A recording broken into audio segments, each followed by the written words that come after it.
ாகவும் மக்களுடைய உரிமை இன பிரச்சனைக்காகவும் தொடர்ந்து அளித்து வருகின்ற இயக்குனர் இமயம் அண்ணன் பாரத ராஜா அவர்களின்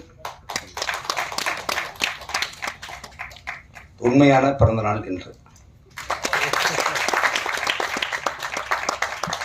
நீங்கள் இணையதளங்களில் தேடினீங்கன்னா ஜூலை 17 வரும். எனக்கும் அப்படி 2 பிறந்தநாள் இருக்கு. சில பேருக்கு 3 பிறந்தநாள். தேவராஜ் சொன்னார், அவருக்கு 3 பிறந்தநாள்னு சொல்றார். இது இப்படிப்பட்ட ஒரு இந்த தமிழ் மண்ணின் தமிழ் மக்களின் உணர்வுகளோடு கலந்த அண்ணனுடைய பிறந்த நாளை இந்த நேரத்தில் அவருடைய வாழ்த்து தெரிவிக்க நமக்கெல்லாம் ஒரு வாய்ப்பு கிடைத்திருக்கிறது. இதை மகிழ்ச்சியோடு நான் தெரிவிக்கின்றேன்.